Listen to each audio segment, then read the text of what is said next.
Welcome to the conversation. My name is Ose Aneni. I'm joined by Barrister Lemuna Onoja. He is the spokesperson of the PDP digital media team, and he was also the former spokesperson of the Saraki presidential campaign in 2018 and 2019. Welcome. Today I want us to talk very quickly on what's happening in Inec and a conversation, a larger conversation around education. We have seen the president a few months ago submit some nomination when he submitted loyal and credible elections. He has the platform that allows the expression of their democratic voice at the ballot box. So I wanted to invite as INEC commissioner, but also INEC's role in this whole exercise. Okay, first of all, to the delivery of free, fair, and credible elections. While over the years, they've, in some areas, there's always been an improvement. There are question marks and there are worries, valid concerns about the electoral process. The reality is that in 2015, we were not where we were in 1999. And in 2022, we're no longer where we were in 2015. There is clear, cogent, and verifiable improvement in the quality of the elections, such that they are more and more reflective of the will of the people. Yes, let me just jump in. You said 2015 and 2022. Why did you skip 2019? No, I just analyzed it as a complete 7-year process. Because 2019 was not a better election than 2015, even though we used the same electoral. 20 in law, and then somewhat in the conduct of the last two out-of-cycle elections. The reason why I raised that point was because 2015 and 2019, we used the same electoral act, and 2015 is seen as being one of the most credible elections, presidential elections we've had. And the difference between 2015 and 2019 was the body language of the commander-in-chief at the time. In 2015, we had the PDP's Goodluck Jonathan. In 2019, we had the APC's Buhari. As part of my analysis here, and I'll quickly jump right into it since you mentioned it, was going to talk about the determination of the players of the elections, from the deployment of security personnel who are unable to be impartial, from the nomination or the attempt to nominate members of the APC or people who are linked with the APC or people who have a track record of corruption and collaborations with politicians to subvert the electoral process into INEC. What you see is the politicians, in this case, the ruling party, in this case, the president of the Federal Republic of Nigeria, saying, even though I say and I mouth the words and I say I'm committed to free, fair, and credible elections, my actions are showing that I have the determination to subvert the will of the people. And I'll give you an example. A few weeks ago, the president sent a list of 19 nominees to fill offices or resident electoral commissioners in the commission. Now, of these 19 nominees, 5 are people who are coming up for renewal of their tenure. And then 14 are brand new nominees. It first brings you to the question, how are you bringing 14 new nominees only a few months to a major election?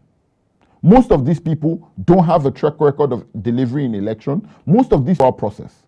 You're bringing them, 6 months to the election. It raises many questions about their ability to learn on the job and to deliver up to a standard that has been set, not just by INEC, but also by law. So first of all, there's that question of competence, right? Then there's the more substantive question. Why are you nominating some of these people?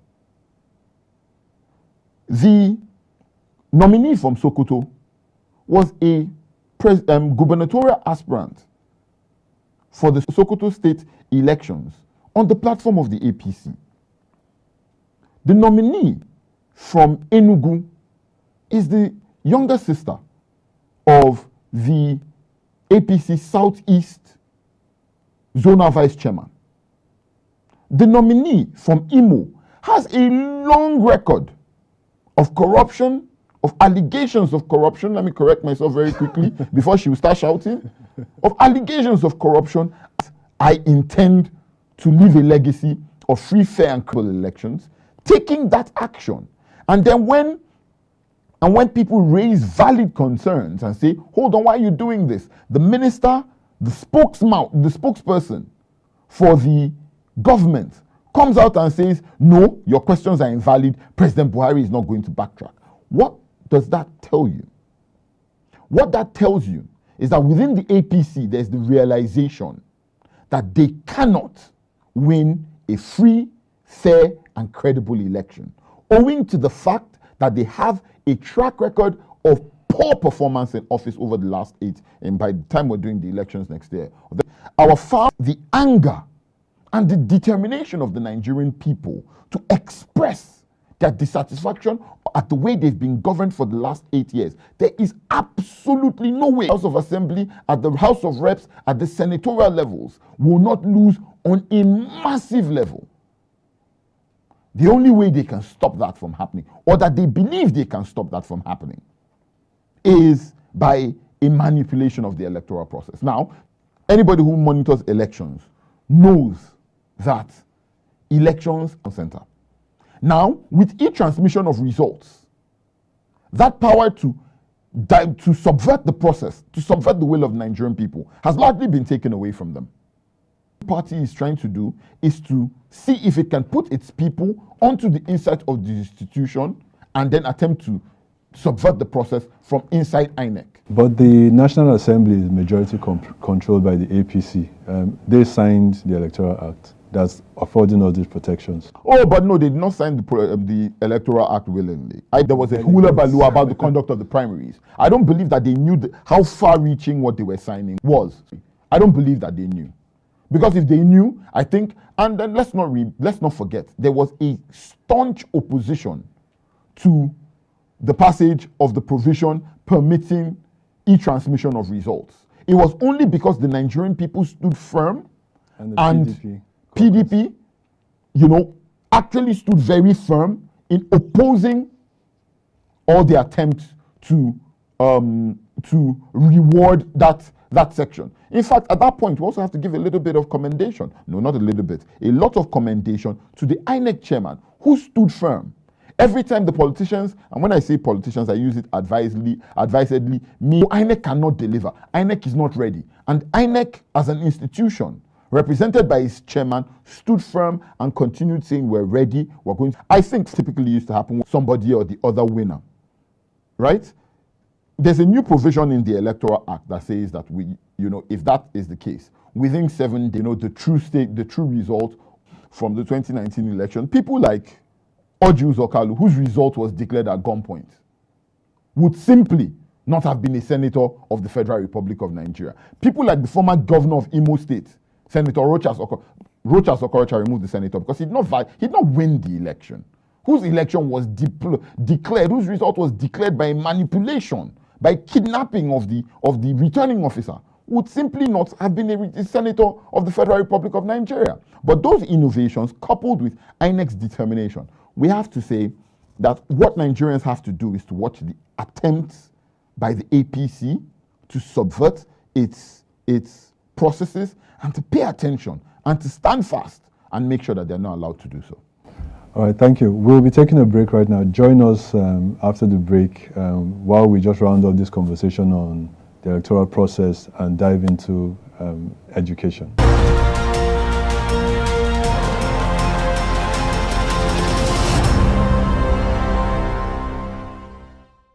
Welcome back. We were having a conversation about the electoral process and the APC's attempt to manipulate the upcoming 2023 elections.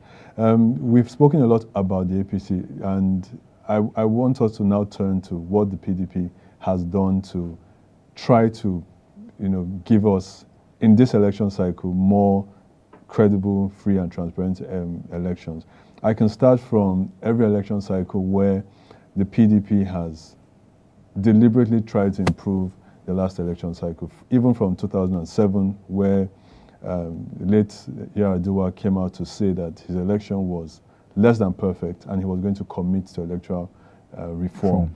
Goodluck Jonathan came in after him and signed the 2010 Electoral Amendment Act. Days before his own election in 2015, he signed the 2015 Electoral Amendment as well.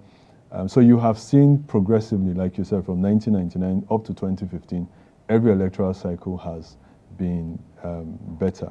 But what a lot of people don't realize is that parts of this conversation, because these electoral acts, rise from conversations being held by civil society and politicians, was fostered around, I think, as early as 2007 by our candidate now, Abubakar Atiku, who committed or said he would commit to making Inec totally independent by putting them on the first line funding charge from and not subject to the executive budgets, which is one way you sort of control these institutions, even though they are meant to be independent. I don't know if you want to share a little bit more about what the PDP has done to make elections truly reflective of the will of the people. You will, and there's not much again to add to that because you've already highlighted them. It was the PDP, it was a PDP president who first said, the elections that brought me into office are flawed. And in doing that, set the ball in motion for a continuous improvement of the electoral process, right? You've also highlighted how former President Goodluck Jonathan came into office, committed to the signing of the Electoral Act 2010, so shortly before the 2011 elections. But what about what your former principal did, or your principal did as president of the Senate? I was building there. Okay. I was building there. We also had my principal, my boss, my mentor, as president of the Senate, who ensured that there was a lot of focus on the Electoral Act, and who acted that Senate, the 8th Assembly, passed the Electoral Act 4 times, transmitted it to President Buhari for assent 4 times, and was returned at that level on each occasion, because President Buhari knew at the time, selfish person that he is, he knew that if we had an improved electoral process, he was not going to win his election. He knew it. The anger of the Nigerian people was substantial. And so he insisted on holding on to, blocking out these innovations and improvements to the electoral process so that he could manipulate the election to suit an outcome that ensured that he was re-elected. That's not the case in 2015. I think that maybe because he's no longer on the ballot, selfish person, there's nothing that he seeks to preserve. And so that's why. And I do not believe that he signed the Electoral Act 2022 on his own volition. I believe that the APC was dragged there by the entirety of the Nigerian people, led by the People's Democratic Party. And we're in that place. One of the things that I would like people to focus on, to concentrate on, which is one of the promises of our candidate Alhaji Atiku Abubakar, is that promise to ensure that Inec will draw its funding as a first-line charge from the Federation account. It takes away the ability of the politicians to manipulate, to browbeat, to intimidate Inec into submission, and it gives the Commission true independence, the true ability to act in the best interests of Nigerian people and to ensure that the outcome of the elections are representative of the will of the Nigerian people. And this is me openly campaigning and saying, if that you are one of those people who wants better elections, if you're one of those people who wants a truly independent INEC, if you're one of those people who believes that our electoral cycle must continually improve, you should be voting for the candidate who is promising, who is committing to giving independent funding and true independence to the electoral monitoring body by voting for the man whose picture is to my left, Alhaji Atiku Abubakar. I think now we have about 20 million children out of school. We're one of the largest out-of-school populations in the world. And we have insecurity all over the country that is, keeping people out of school. Our candidate spoke about it, released some statements about not just giving access to education, but giving access to quality education so citizens of Nigeria, educated citizens, can be true citizens of the world, global citizens, productive citizens. I want to hear what your thoughts on that as it relates to our present state in Nigeria. It's a it's a sad state of affairs in more ways than one. At its establishment and in the meaning of its full name, right, you will see that the terrorist group Boko Haram set out to disrupt Western education of any kind. And with an increase in the number of out-of-school children, with an increase in the closure of schools, with the increase in the inability of our government to protect our learning centers and our children, with an increase in in all that, the question that you must ask yourself is Boko Haram winning? Are they winning the war on education? And on a day such as this, we must find answers to that question. We must. If we have the Chibok girls, that whole thing about the kidnap of the Chibok girls, set off a saga where terrorists realize that attacks on centers of learning are viable ways of demonstrating terror and terrorizing the populace, because they have now realized that schools are high-profile targets and students are high-profile victims. And then they use these targets and these victims to make statements with the purposeful outcome, with the desired outcome that people will cease going to school. Are they winning the war on education? If their parents in the north, particularly in northern Nigeria, because that's where most of these attacks are domiciled, if there are parents there who are afraid of letting their children go to school, children are dropping out of school and going to get married or going into small-scale subsistence farming, is this victory for the war on education that Boko Haram has been waging for so many years? This is at its heart. Now, our candidate, has two focal points around which he built his policy on education. Quality, that is an improvement on the quality of education, and access, that is an increased number of people should have access to good quality, affordable education. Those are the two pillars upon which, the candidates' policies are built. So we're talking about retooling our educational system such that, students who pass through schools are able to come out and be fit for purpose. Most of what is in our educational system at the moment, in our syllabus at the moment, is outdated. So you're proposing an amendment of the syllabus to improve what the learning outcomes are and to ensure fitness for purpose in society as a responsible earning citizen. How do we secure our learning centers? What are the provisions that we're going to make, to increase intelligence gathering around the plans of these terrorists to attack our centers of learning, to go after them and to degrade their capacity to perpetrate these attacks, and then to ensure that our children are able to go to schools in safe and secure environments. Anybody who is interested in that will do what I had equally advocated in the beginning, will vote for the candidate whose picture is behind me.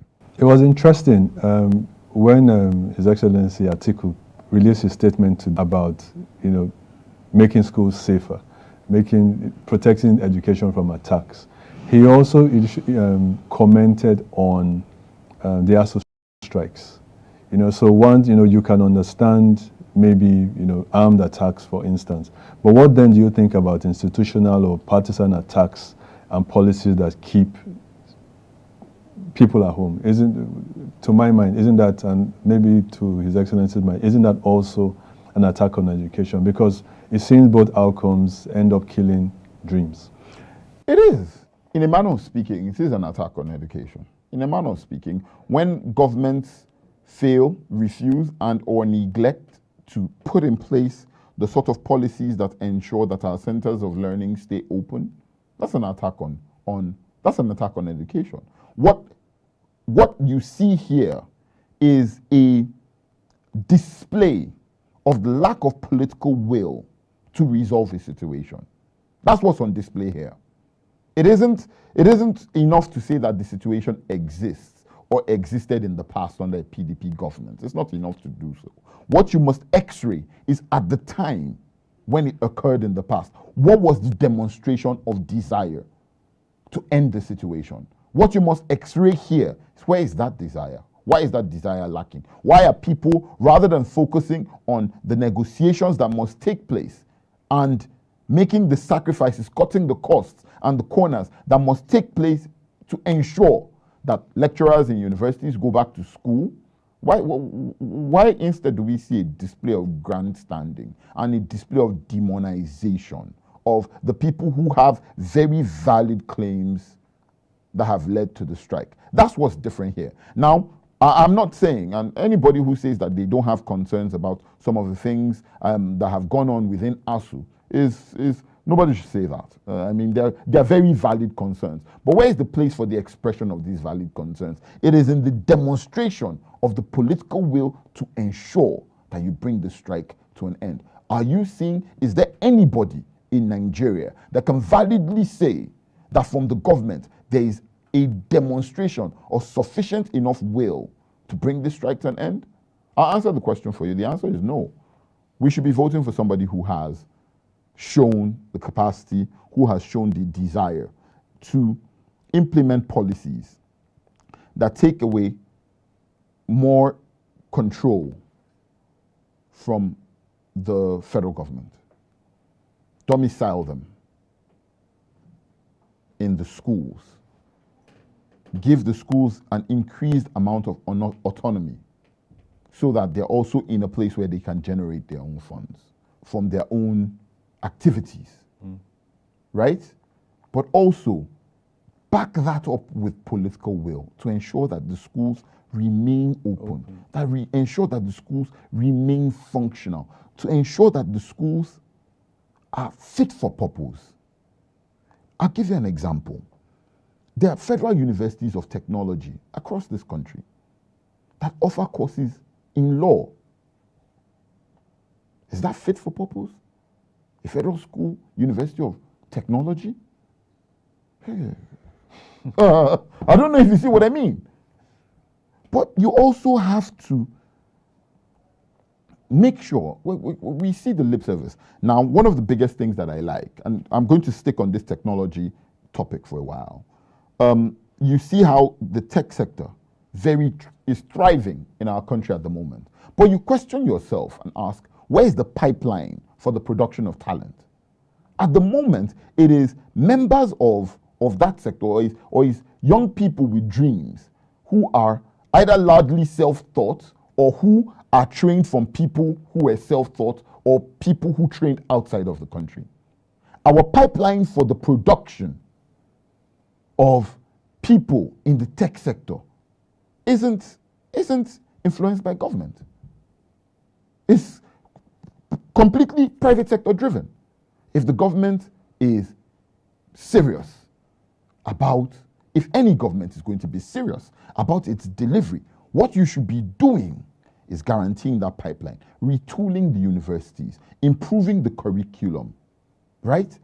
Changing the diversity of courses on offer, improving that, bringing it more into tune with what the dictates or the demands of a modern society are. There's only one candidate that's promising to do that, Alhaji Atiku Abubakar. It makes no sense to vote for anybody else. Thank you very much, Barrister Onoja, for this conversation. You talked about Boko Haram attacks in the north. I want to draw it closer home. We're in the capital city, Abuja. Schools are currently shut because the Federal Ministry of Education, I think, issued a circular warning schools of the threat. I don't think that circular, a second circular has been issued authorizing them to open, even though I know some schools are opening around the city. But the point I'm trying to make is that it's not a far-flung threat. It's happening in Nigeria. In our national capital. Federal capital territory. And like you said, really, there really is only one candidate who has committed and shown demonstratively a will to increase access to education and keep our schools open, like you said. I think I've heard him say on record that on day one, he would end the strike. It's been almost 6 months now, 7 months, ASU has been on strike. I don't see how anybody would vote for this type of continuity. Thank you guys for joining us. We've come to the end of this conversation. Join us next time when we address another topical issue as it concerns your future and the 2023 elections.